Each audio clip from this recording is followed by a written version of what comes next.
Welcome back to First Take, the show where cinema meets scrutiny. I'm your host, Sean Weathers, joined by the ever insightful Angus Kohm. Tonight, we're diving into Marvel's latest ensemble piece, Thunderbolts Asterisk.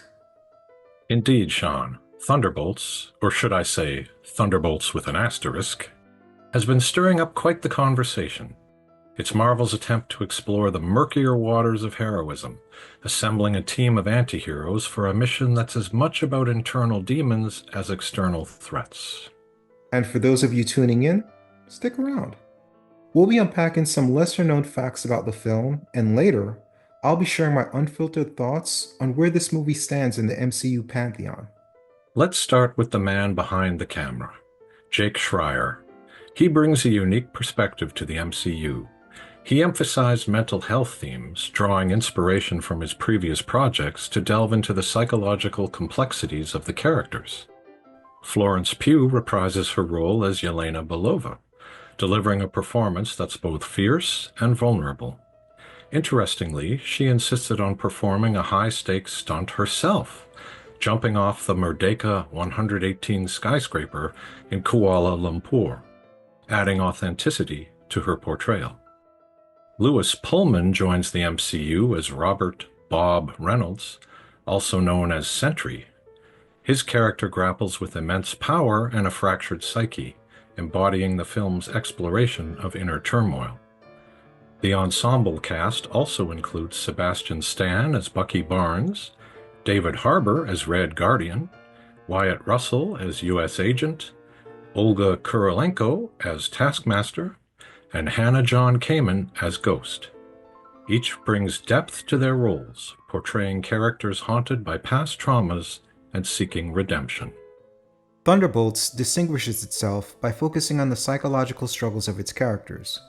The film delves into themes of trauma, redemption, and the gray areas of morality, offering a more grounded narrative compared to typical MCU fare.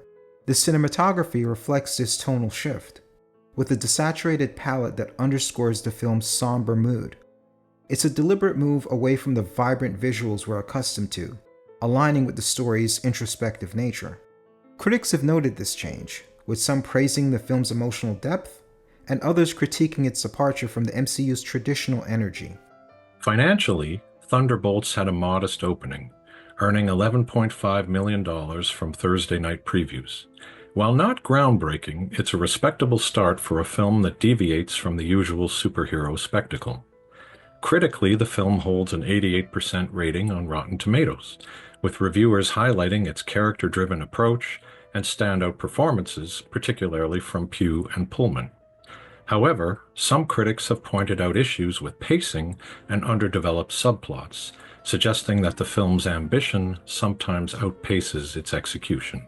Thunderbolts is Marvel's Suicide Squad, with a therapy session instead of a final battle.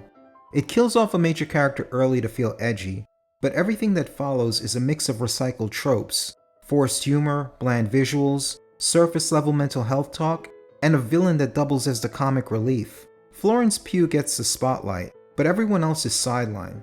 Sentry goes from rookie to god in one scene.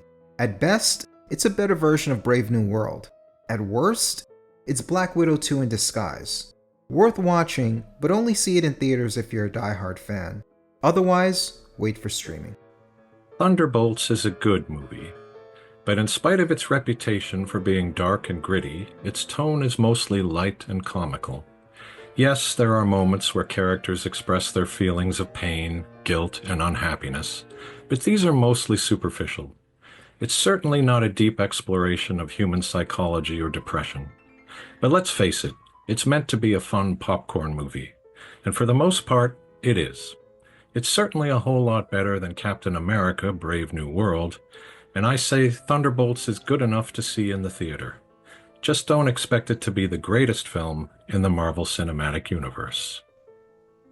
Thanks for watching First Take. Whether you're here for the chaos or the craft, we're glad to have you along for the ride. Until next time, watch boldly, question everything, and don't be afraid to call out a dud. Stud? Dud. Stud? Dud. Easy.